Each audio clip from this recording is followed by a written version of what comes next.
Hi, good morning, praise the lord, જય મસીકી.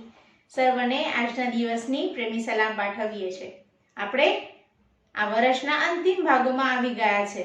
હવે થોડોક જ સમય છે કે આપણે ક્રિસમસ અને ન્યૂ યર ઉજવવાના છીએ. હે ને? આપણે કેટલા બધા ખુશ છીએ અને એ ખુશીમાં આપણે એક વાત તો હંમેશા યાદ રાખવાની, શું? દરેક સંજોગોમાં આભાર સ્તુતિ કરો. કોની? યહોવાની. દરેક સંજોગોમાં યહોવાની આભાર સ્તુતિ કરો. આપણી થીમ ઈ જ છે કે આપણે હંમેશા દરેક સંજોગોમાં પ્રભુની આભાર સ્તુતિ કરીએ. જેમ પાછળ આપણે 2 વાત શીખી ગયા, તેમ આજે પણ એક આપણે નવી વાત શીખવાના છીએ. તો આવો આપણે આ એપિસોડની શરૂઆત કરતા આપણે શરૂઆતની પ્રાર્થનામાં જોડાઈએ. આપણી આંખોને બંધ કરીએ અને આપણે પ્રાર્થના કરીએ. સર્વશક્તિમાન અમારા દેવ, તમારી હજુરીમાં આવ્યા છે ત્યારે અમારા પાપો અપરાધોની અમે કબૂલાત કરી લઈએ છીએ. પિતા, ખાસ તમારો આભાર માનીએ છીએ અને તમારી સ્તુતિ કરીએ છીએ કે આજનો દિવસ અમને દેખાડ્યો છે.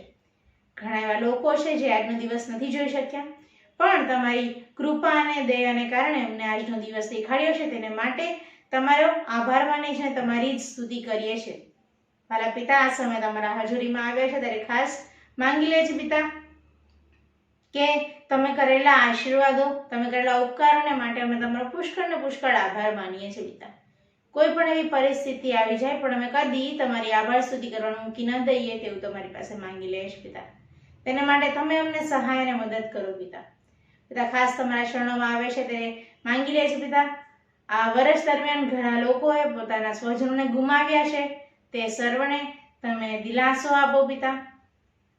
તેમને એ યાદ તો સતાવી રહી છે, પણ પિતા તમારા પ્રેમથી એ જગાને ભરપૂર કરો. તમે તેમને પૂરો અને પિતા અમારો દિલાસો શાબ્દિક છે, પણ તમારો સ્વર્ગીય દિલાસો તમે તેમને આપો તેવું તમારી પાસે માંગી લઈએ છીએ પિતા. એ સાથે જ તમારા ચરણોમાં આવે છે ત્યારે ખાસ માંગી લે છે પિતા કે ઘણા લોકો બીમાર છે અને ફરી એકવાર કોરોના જોર પકડ્યું છે ત્યારે પિતા એ બીમાર લોકો જે એડમિટ છે, કોઈ પણ રોગ છે, એ સર્વને તમારા નિરોગી હાથનો સ્પર્શ કરીને તંદુરસ્તી આપો અને સાજાપણું આપો પિતા. પિતા, તમારા સિવાય અમને કોઈ સાજાપણું આપી શકે એવું છે નહીં.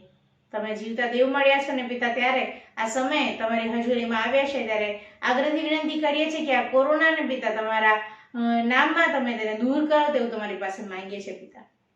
પિતા, બીજા જે લોકો અલગ અલગ રોગથી પીડાય છે તેમને પણ તમે ચંગાઈ આપો તેવું તમારી પાસે માંગી લઈએ છીએ પિતા.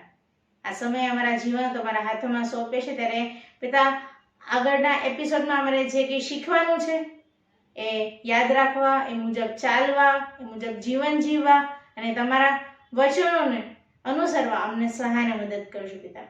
અમારી નહીં પણ તમારી ઈચ્છા પ્રમાણે થાવ. આ ટૂંકી નવર વિનંતી પ્રભુ ઈસુના નામમાં સાંભળી માન્ય કરો બાપ. આમેન.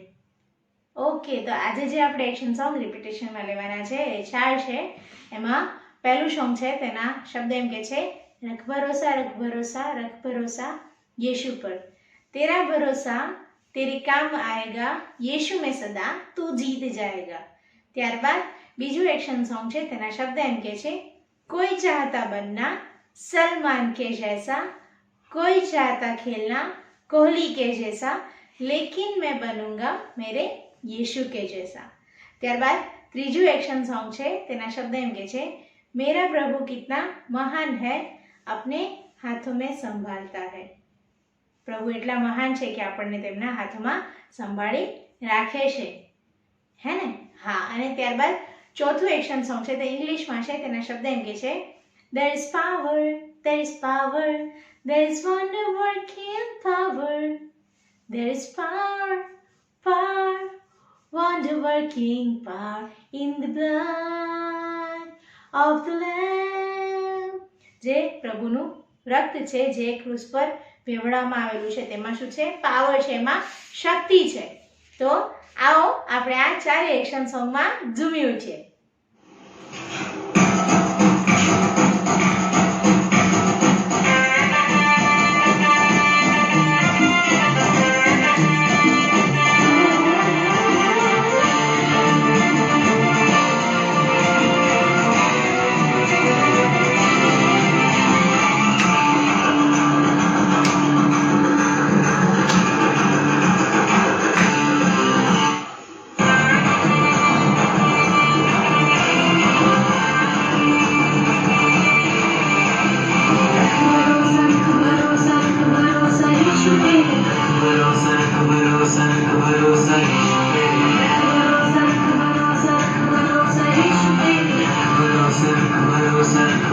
भरोसा यीशु पे तेरा भरोसा तेरे काम आएगा यीशु में सवार तू जीत जाएगा भरोसा रख भरोसा रख भरोसा यीशु पे भरोसा रख भरोसा यीशु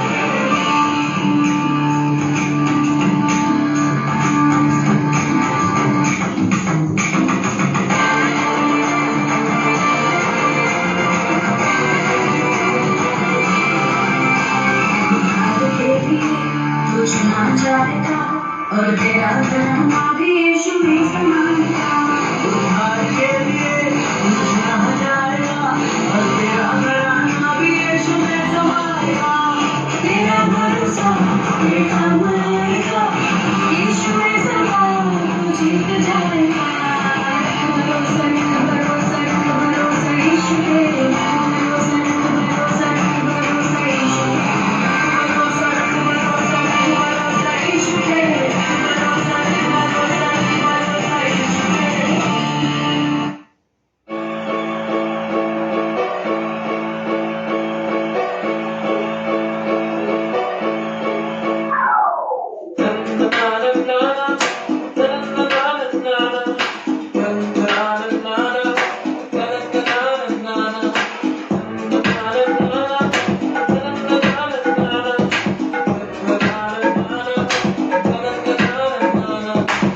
चाहता बनना सलमान के जैसा कोई चाहता खेलना कोहली के जैसा कोई चाहता बनना सलमान के जैसा कोई चाहता खेलना कोहली के जैसा कोई चाहता ये कोई चाहता वो कोई चाहता ये कोई चाहता वो लेकिन मैं बनूंगा मेरे यीशु के जैसा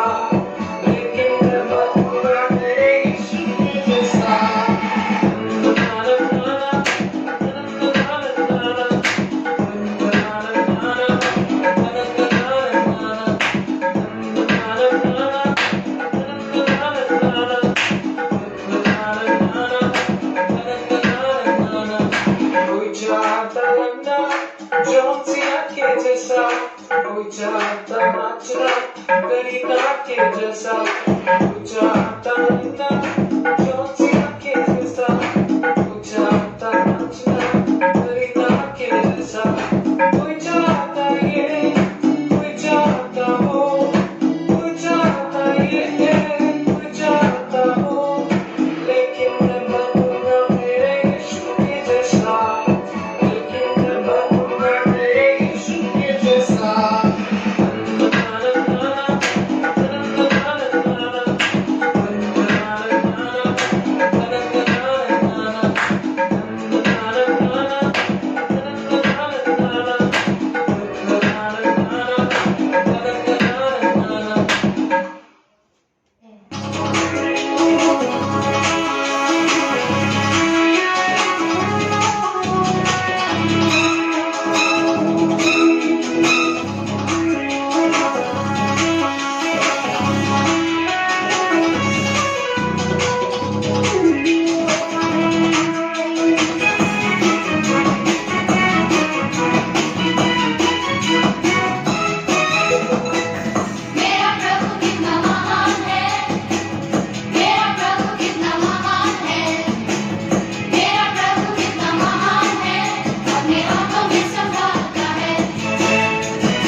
બાળકો, હવે સમય છે કે આપણે પ્રભુના વચનોમાંથી કંઈક શીખીએ. અને આજે જે શીખવાના છે એ શાયદ જ કોઈને ખ્યાલ હશે, ભાગ્યે જ કોઈને આ વાતની ખ્યાલ હશે. અને આજનો જે આપણો વિષય છે તે છે યુદ્ધમાં યહોવા આપણી સાથે છે, તો આપણે યહોવાની આભાર સ્તુતિ કરવી. યુદ્ધમાં પણ યહોવા આપણી સાથે છે ત્યારે આપણે યહોવાની સ્તુતિ અને આરાધના કરવી જોઈએ. આ જે વાત છે એ જૂના કરારમાં બીજો કાળ વૃત્તાંત તેનો 20મો અધ્યાય તેમાં લખવામાં આવેલી છે. બીજો કાળ વૃત્તાંત તેનો 20મો અધ્યાય અને તેની પહેલી કલમથી લખે છે કે એ પછી મોઆબીઓ, આમોનીઓ તથા તેમની સાથે કેટલાક મેઉનીઓ યહોશાફાટની સામે યુદ્ધ કરવા આવ્યા. એક રાજા છે જેનું નામ છે યહોશાફાટ, અને યહૂદિયા અને ઇઝરાયલ પર રાજ કરનારો હોય છે. તેની પર યુદ્ધ કરવા માટે મોઆબીઓ, આમોનીઓ અને કેટલાક મેઉનીઓ લોકો તેની સામે યુદ્ધ કરવા માટે આવતા હોય છે. અને આ વાત યહોશાફાટ રાજાને ક્યાંકથી જાણ થઈ જાય છે. કોઈ ખબરી આવીને તેમને કહે છે. રાજાઓના ખબરી તો બધી જગ્યાએ ફેલાયેલા હોય ને, હા, એવી જ રીતે તેમને ખબરી આવીને તેમને આ વાત કહે છે. અને ત્યારે એ ખૂબ ડરી જાય છે, ખૂબ પરેશાન થઈ જાય છે. અને એ ડરમાં, એ બીકમાં એ જાય છે યહોવાના મંદિરમાં અને તેમને પ્રશ્ન કરે છે. યહોવાના મંદિરના ચોકમાં, નવા ચોક આગળ યહૂદિયા તથા યરૂશલેમના લોકની સભામાં ઊભા થઈને યહોશાફાટ પ્રશ્ન કરે છે કે હે અમારા પિતૃઓના દેવ યહોવા, શું તું સ્વર્ગવાસી દેવ નથી? તારા હાથમાં એટલું બધું બળ તથા પરાક્રમ છે કે કોઈ તારી સામે ટકવાને સમર્થ નથી. યહોવાના હાથમાં કેટલું બળ હોય છે, કેટલું સામર્થ્ય હોય છે, આપણે આગળ જોયેલું છે, હે ને? સામસૂનને પ્રભુ બળ આપે છે. પછી દાનિયેલ છે એ જ્યારે સિંહોના બિલમાં હોય છે ત્યારે સિંહોના મોઢા બંધ કરી દે છે. આપણને ખબર છે કે યહોવા કેટલા પરાક્રમી છે, કેટલા સમર્થ છે, કેટલા બળવાન છે. આપણે દરેક બાબત જાણીએ છીએ, હે ને? હા, તો આ જ પ્રશ્ન યહોશાફાટ રાજાના મનમાં થાય છે અને ત્યાં આવીને યહોવાને સવાલ કરે છે. અને ત્યારે બધા જ યહૂદિયાના લોકો અને ઇઝરાયલના લોકો સર્વ ભેગા મળી જાય છે અને ત્યાં એ લોકો પ્રશ્ન કરતા હોય છે. અને ત્યાં આગળ કહે છે કે હે અમારા દેવ, શું આ દેશના મૂળ રહેવાસીઓને તારા ઇઝરાયલ લોકની આગળથી હાંકી કાઢીને તે દેશ સદાને માટે તારા મિત્ર ઇબ્રાહિમના વંશજોને આપ્યો નથી? જે દેશમાં રહેતા હોય છે એ તો ઇબ્રાહિમના વંશજોને આપેલો દેશ હતો અને હવે યુદ્ધ કરવા માટે લોકો આવી રહ્યા હતા. એ બાબત સાંભળીને એના મનમાં બહુ બધા પ્રશ્ન થાય છે. એ રાજાના મનમાં, આપણા મનમાં પણ આવા પ્રશ્નો થાય જ્યારે આપણે કોઈ મુશ્કેલીમાં આવી જઈએ, કોઈ એવું સંકટભર્યું પરિસ્થિતિ આવી જાય કે એ યુદ્ધ સમાન આપણને લાગે, ત્યારે આપણા મનમાં ઘણા પ્રશ્નો આવે છે અને આપણે પ્રભુના વિશ્વાસમાં થોડાક ડગી જઈએ છીએ કે કેમ મારી જોડે આવું થાય છે, કેમ આવા બધા બનાવો મારી સાથે બને છે. અને આ જ બાબત યહોશાફાટ ત્યાં પૂછતા હોય છે. આગળ ઘણા સવાલ કરતા હોય છે અને એમના જે કરેલા ચમત્કારો છે તે પણ યાદ કરીને કહેતા હોય છે કે તે તો આમ સહાય કરી છે, તે આમ મદદ કરી છે, હવે કેમ આવું? અને ત્યારે બને છે એવું કે એક પ્રબોધક હોય છે, એક લેવી હોય છે જેનું નામ છે યાહઝીએલ. શું નામ છે? યાહઝીએલ. જે ઝખારિયાના પુત્ર છે યાહઝીએલ, એમના ઉપર દેવનો આત્મા આવે છે અને દેવ તેમના મારફતે ત્યાં વચન બોલે છે અને કહે છે કે હે યહૂદિયાના તથા યરૂશલેમના સર્વ રહેવાસીઓ તથા હે યહોશાફાટ રાજા, તમે સર્વ સાંભળો. યહોવા તમને કહે છે કે આ મોટા સૈન્યને લીધે તમારે નથી બીવાનું કે ગભરાવાનું નથી, કેમ કે એ યુદ્ધ તમારું નથી પણ દેવનું છે. તમારે આ મોટા સૈન્ય લીધે બીવાની કે ડરવાની જરૂર નથી, ગભરાવાની જરૂર નથી, કેમ કે આ યુદ્ધ છે એ દેવનું યુદ્ધ છે. એ દેવ તમારા માટે લડશે, એ દેવનું યુદ્ધ છે, તમારે ડરવાની જરૂર નથી. મેં આગળ પણ તમને કીધું હતું કે બાઇબલમાં ઘણી જગ્યાએ શું કહે છે? બીશો નહીં, ગભરાશો નહીં. પણ આપણે શું કરીએ છીએ? આપણે બહુ બધી વખત ડરી જઈએ છીએ, બહુ બધી વખત ગભરાઈ જઈએ છીએ. અહીંયા પણ એવું જ થાય છે. આખી પ્રજા અને તેમનો રાજા ડરી જાય છે. ને ત્યારે પહેલી જ વાત પ્રભુ શું કહે છે કે તમારે બીવાની કે ગભરાવાની જરૂર નથી. આ યુદ્ધ તમારું નથી, દેવનું છે. અને પછી આગળ કહે છે કે કાલે તમે તેઓની સામે નીકળી પડો. તેઓ શીશને ઘાટે થઈને ચડી આવે છે. તેઓ તમને યરુઆએલની અરણ્યની ખીણને છેડે સામે મળશે. આ લડાઈમાં તમારે યુદ્ધ કરવું નહીં પડે. હે યહૂદિયાના તથા યરૂશાલેમના લોકો, સ્થિર થઈને ઊભા રહો અને યહોવા તમારું કેવું રક્ષણ કરશે તે જુઓ. બીશો નહીં અને ગભરાશો પણ નહીં. ફરી પાછું કહે છે કે તમે સ્થિર થઈને ઊભા રહો, મક્કમ ઊભા રહો, તમારા વિશ્વાસમાં ડગી ના જાઓ ગમે તેવું યુદ્ધ આવે. કેમ કે તમારું યુદ્ધ નથી, એ યહોવાનું યુદ્ધ છે, એ દેવનું યુદ્ધ છે. બીજી વાર કહે છે કે તમે બીશો નહીં અને ગભરાશો નહીં. અને ત્યારે રાજા છે એ મુખ નમાવે છે અને સાષ્ટાંગ દંડવત પ્રણામ કરે છે. અને પ્રજા પણ મુખ નમાવીને સાષ્ટાંગ દંડવત પ્રણામ કરીને યહોવાની સ્તુતિ કરે છે. વહેલી સવાર થાય છે અને સવારે દરેક લોકો ઉઠે છે અને તે લોકો ચાલી નીકળે છે. અને ત્યારે યહોશાફાટ રાજા તેમને કહે છે કે સ્થિર ઊભા રહો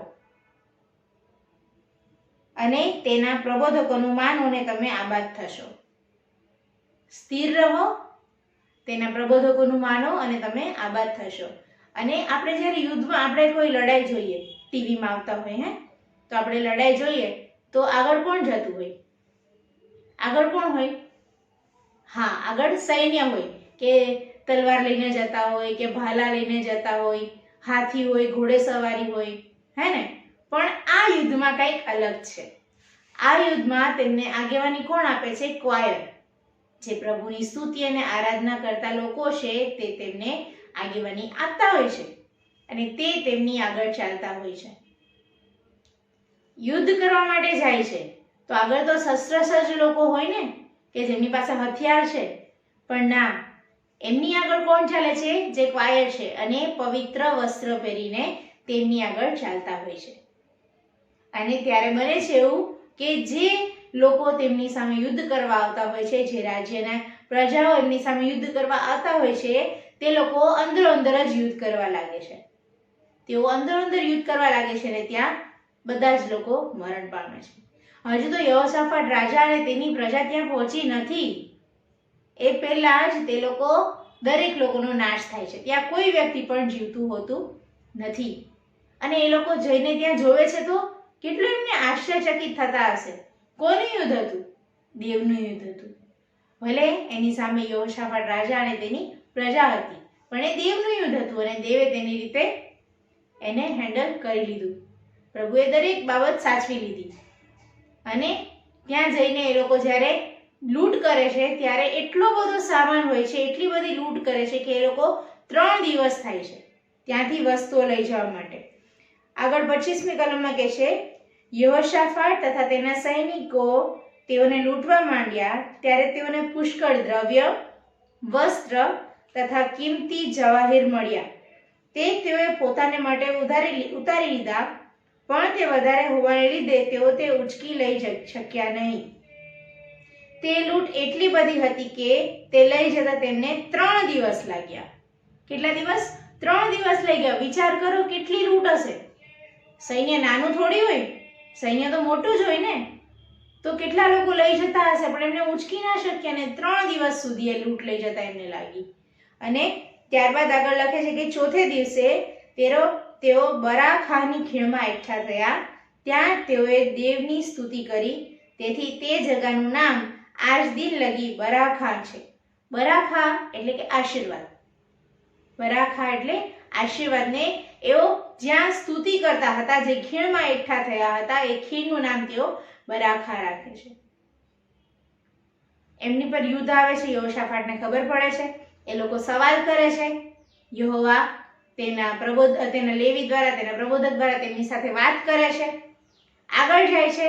ક્વાયર સ્તુતિ આરાધના કરતું હોય છે અને ત્યાં અંદરો અંદર યુદ્ધ કરીને લોકો મરણ પામે છે.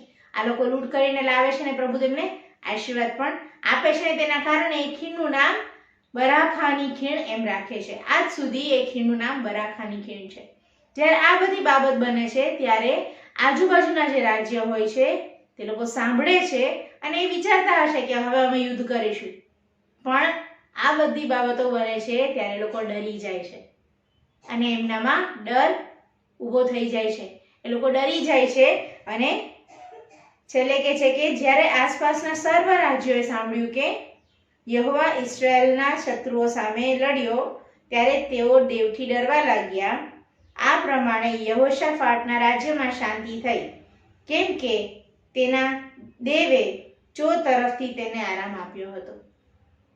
અને યહોવા તેમની માટે લડે છે. આ બાબત જોઈને આજુબાજુના રાજ્યના લોકો છે, આજુબાજુના રાજ્યના રાજાઓ છે, એ ડરવા લાગે છે અને પછીથી કોઈ હિંમત કરી શકતું નથી અને તેના કારણે યહોશાફાટના રાજ્યમાં શાંતિ થઈ રહે છે.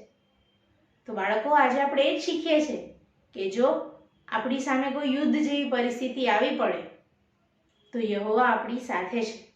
આપણે સ્થિર ઊભા રહેવાનું છે. આપણે ડરવાની જરૂર નથી, ગભરાવાની જરૂર નથી, કેમ કે એ યુદ્ધ છે એ આપણું નથી પણ એ દેવનું છે અને દેવ આપણી માટે લડશે. આપણે શું કરવાનું છે? ફક્ત સ્તુતિ અને આરાધના કરવાની છે, પ્રભુની આભાર સ્તુતિ કરવાની છે. દરેક સંજોગોમાં આભાર સ્તુતિ કરો, પ્રભુનું વચન પણ કહે છે. તો આજે તમને પ્રભુ એ જ કહી રહ્યા છે કે દરેક સંજોગોમાં આભાર સ્તુતિ કરો. આખું વર્ષ આપણે કંઈક ને કંઈક અલગ રીતે પ્રભુના વચનો શીખ્યા છે અને આજે પ્રભુ તમને એ જ કહી રહ્યા છે કે તમે દરેક સંજોગોમાં આભાર સ્તુતિ કરો.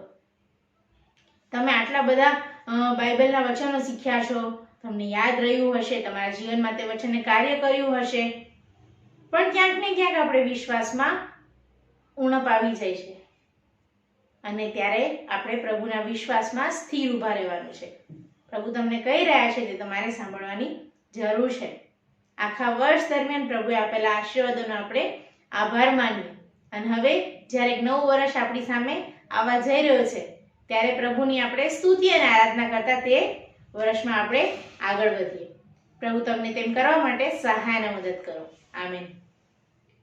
તો બાળકો જે નાના છે 1 થી 10 વર્ષના, તેમને માટે આજનું સોનેરી વાક્ય છે બીજું કાળવૃત્તાંત તેનો 20મો અધ્યાય 15મી કલમનો બ ભાગ.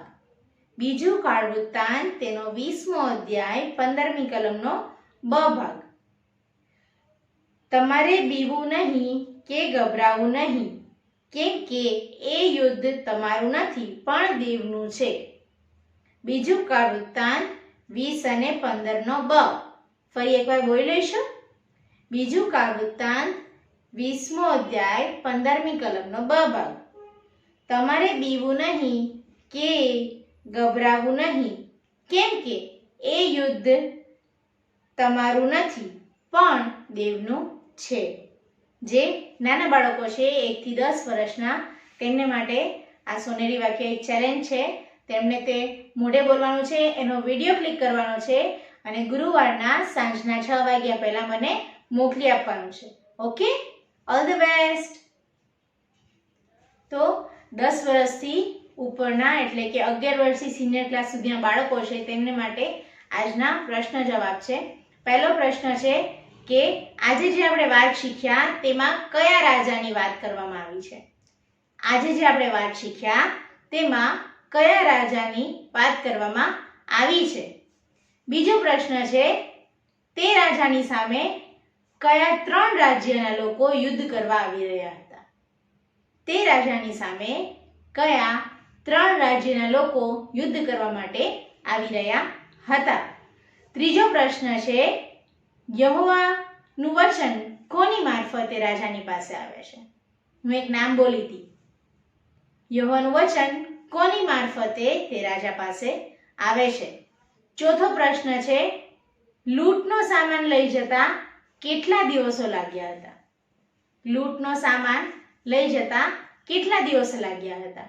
અને પાંચમો અને છેલ્લો પ્રશ્ન છે કે કઈ ખીણમાં એ લોકો એકઠા મળે છે અને યહોવાની સ્તુતિ કરે છે?